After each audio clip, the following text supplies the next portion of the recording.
Welcome to episode 3 of The Pulse. How you doing, everybody? We've made it 3 episodes without getting canceled, so we are on a roll. Oh, yeah. I'm Anna, this is Dylan, and we are back with RSP's podcast, giving you some tips and tricks for real estate agents. And we're actually going to bring our COO on here in a little bit, and she's going to share with us about her experience that she recently went through buying a home and selling a home. And she's going to talk a little bit about the things that made the real estate agent that they decided to go with stand out and how important that relationship is between the realtor and the homeowner. Yeah, definitely. I mean, that whole process is very stressful, confusing. So I think she's got a lot of, firsthand insight that'll be great to hear. Yeah, absolutely. I think it'll be helpful for both real estate agents and any homeowners that might be hearing this. Yeah, definitely. That are considering whether or not to go with a real estate agent. Mm-hmm. But honestly, relationships are important in no matter what industry you're in. Definitely. I mean, it's all about people, right? No matter where you are, what business, yeah. Yeah. And specifically, here we have a great relationship with one of the lunch spots down the road. Oh, yeah. I mean, I guess we could say him by name, PDQ. Shout out. Yeah, shout out PDQ. I mean, I could go anywhere for lunch. I got options. I got money. Yeah. And, I choose to go to PDQ probably 4 times a week. My stomach doesn't like it. My blood, my bank my account heart, hates me. Yeah, my bank account doesn't like me. But that chicken is so good. And the relationship those people build with their customers, even seeing them 30 seconds a day in the drive-thru, they know my name. Today, the cashier was talking about how she dropped and cracked her phone and was asking me for places, maybe like phone repair places in the area. I've talked to another guy about his tattoos. So I think it's very, casual, very friendly, and that's a lot, of what attracts me to getting those chicken tenders 4 days a week. Absolutely. They're fantastic with customer service over there. So many people in our office go over there for lunch, and they know our names. They're very friendly every day. Even if you don't go for a couple weeks, when you come back, they're like, Anna, hi, good to see you. Where you been? Yeah, they're not jealous that I've been going to Burger King for a week straight. They're just happy that I'm back, and that's what it's all about. And that's just the relationship between a consumer and a fast food restaurant, let alone the biggest purchase you're going to make in your life of a house. So you can imagine how much more important that relationship is going to be between you as the real estate agent and your homeowners. Well, we're going to bring Shannan on here in just a few minutes. We've got a great show for you, so stick around. Yeah, I'm excited. And all you agents out there, you could take a thing or two from PDQ's book. Absolutely. One of the things I like about RSP is you can customize that message on the marketing report. So if there's something in particular that I want to emphasize to my farm area, I can put that in that message.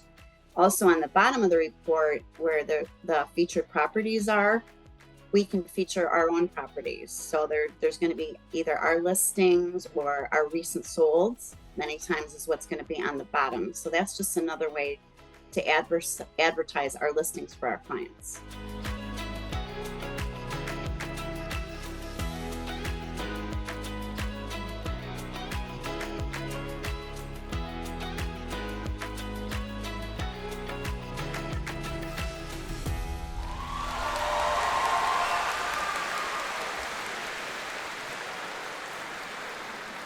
Welcome back to The Pulse. We have our guest here today, Shannan Garman.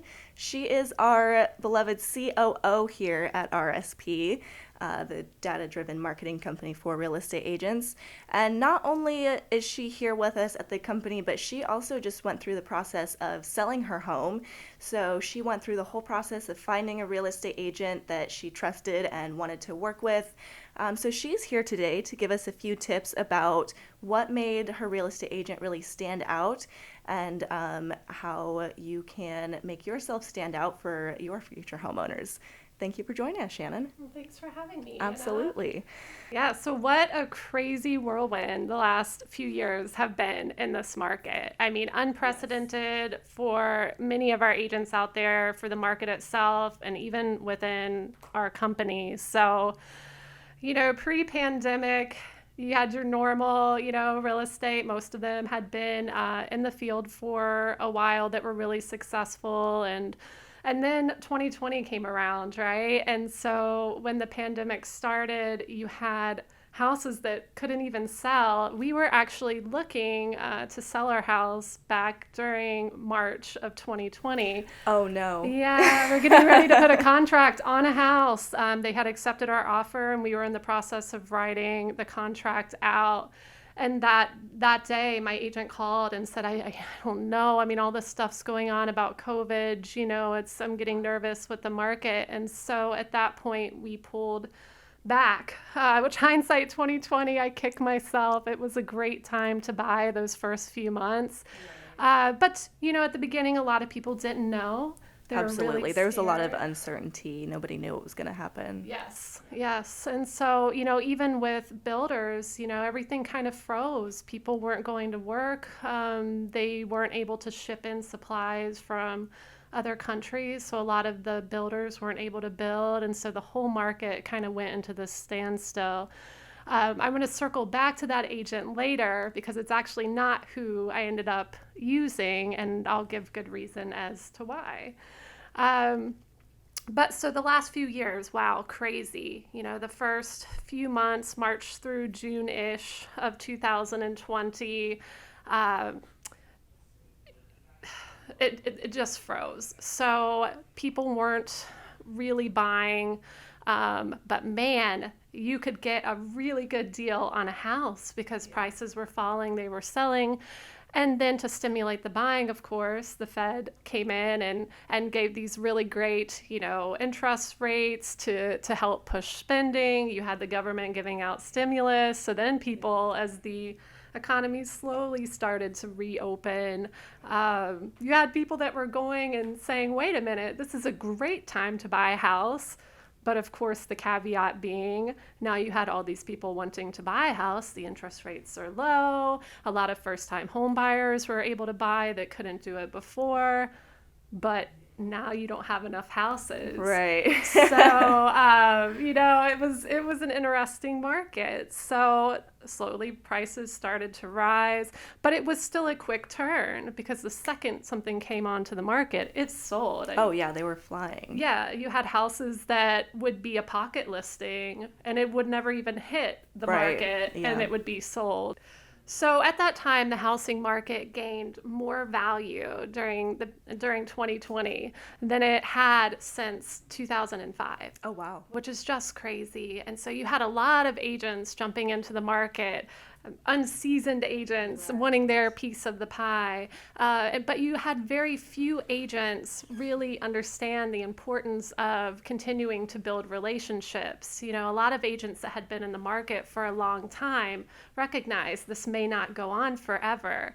And so rather than taking that commission check and, buying a second rental home somewhere, some of the really savvy ones took it and put it into marketing, doing things like target farming reports, which of course we have these that we do here, but something that established them as the neighborhood expert. It was showing comps in the areas. It was something that was sent every month. They would customize it to the area they were sending to, but they were continuing to promote themselves in the marketplace, knowing that when this rush on the market ended, they still wanted people to know who they were and to come back to them.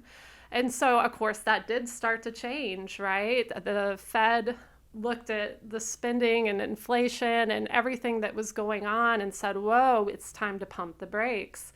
So up goes the interest rates. Supplies finally started to come over, but it was just still such a volatile market. The builders weren't where they needed to be. And so you still had people that were buying, although a lot of cash buyers and people coming from up north. So we're here in Florida, right? That's our backyard.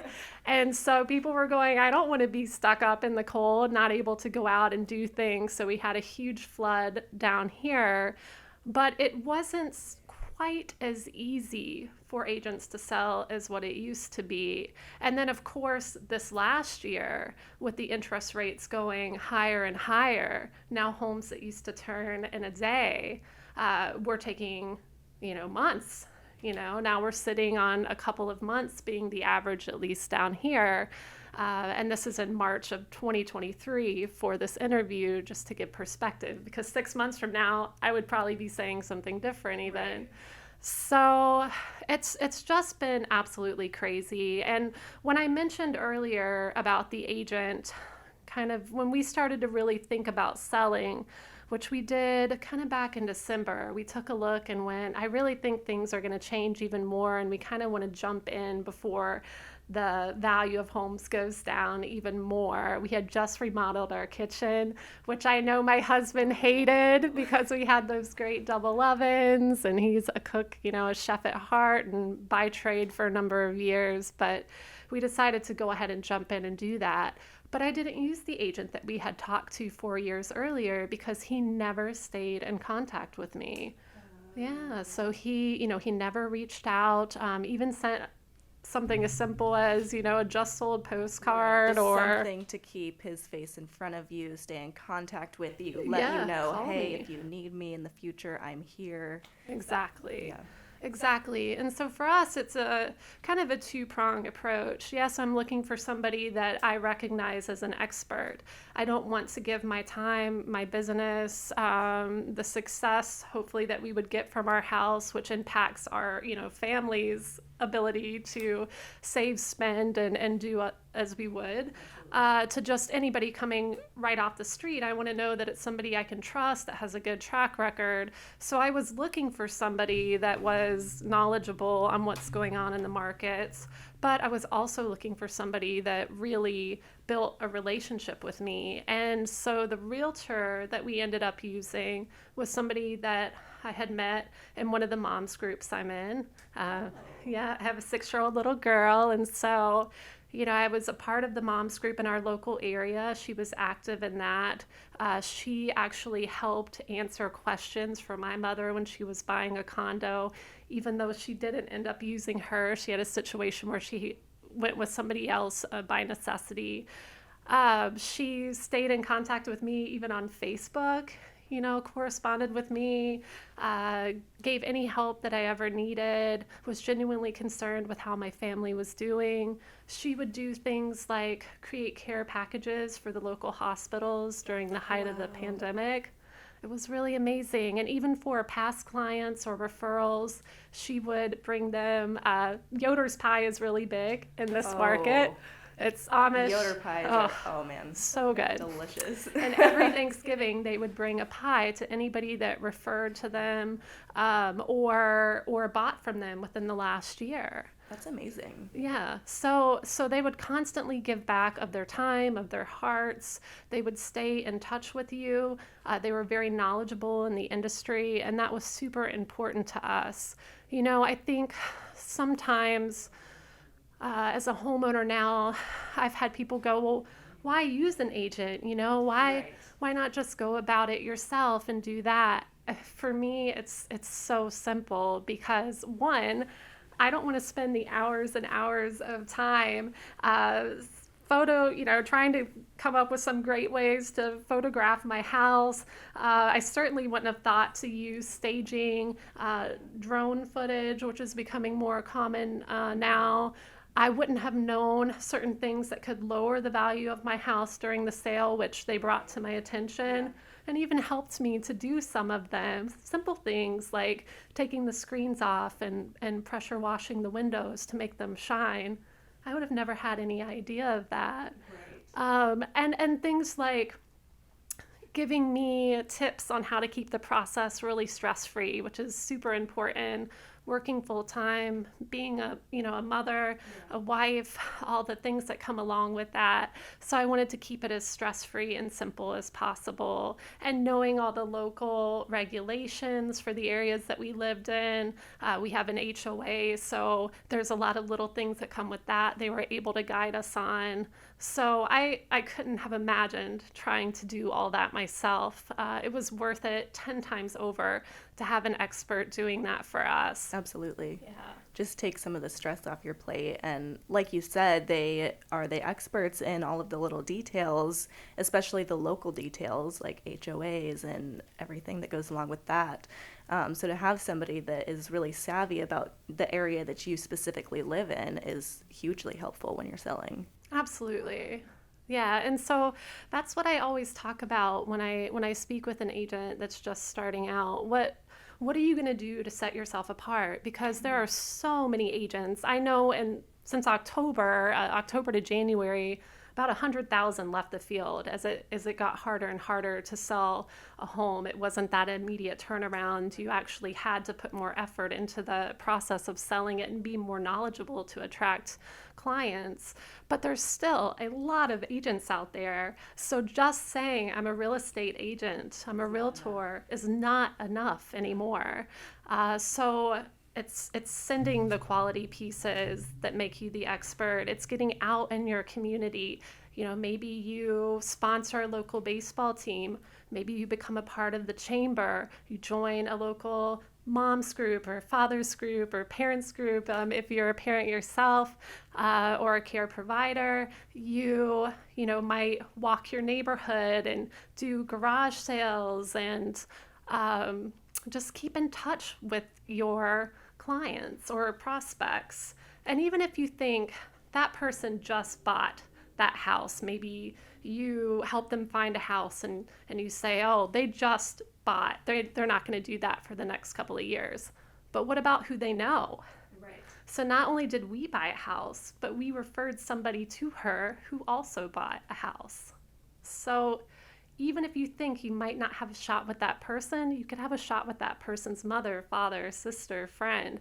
So it's important to stay connected, and even if it's a simple phone call, I like doing stuff in terms of calling somebody, but also continuing to send something that they can look at and have a reminder of you when things get busy and hectic.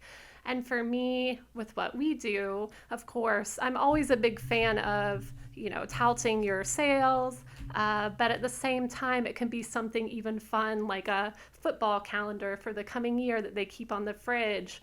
Or, of course, my favorite, being something that shows stats about their neighborhood that they're actually going to read and hold on to. Right. Yeah.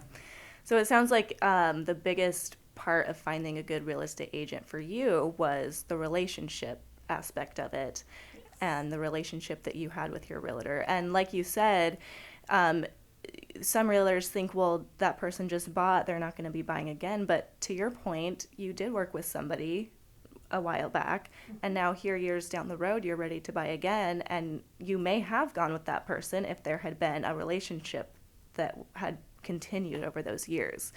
Exactly. So keeping the relationship strong is really super important. Yes, and stats will show the majority of business an agent does are from people that they know. One of our agents, in fact, the Mike McCann team, he's out of Philly, Keller Williams, and Mike has been doing business for a number of years, but what really helped him is during the last downturn, around the '08 era, right, where everything kind of crashed, and that was a major shift in the real estate market. But when a lot of agents were dropping their marketing and saying, oh no, things are going down, I'm going to cut costs in marketing, he went all in and he picked up all these great areas and continued to mail and stay in contact with them. Well, now on Real Trends, he was number 45 in teams last year. We're at over $500 million in sales, and he attributes a lot of that to using our products, but our products are based on building relationships and being perceived as the expert, which, Mike, you are. But that's a part of being connected, be their resource, be their expert, and maintain that relationship. Absolutely. Well, thank you, Shannon, for joining us. These are some really good tips, some really good things for real estate agents to keep in mind. I know we all like to make a quick buck, but sometimes it's not as simple as that, and you need to put a little bit of extra work into it, and to building relationships with the people you know, and to forming relationships with new homeowners and new people that you meet. And then, of course, sending marketing their way so your face is in front of them. And it can take years. It's not always immediate. It's in my not case. immediate. So I started this journey 4 yeah. years ago, and we're just now selling our house. So if you don't get them the first month or the first 6 months or even the first year, keep going, because eventually, whether they buy or sell or they refer, it'll come back to you. Absolutely. Thank you, Shannon. All right. Thank you, Anna. Bye.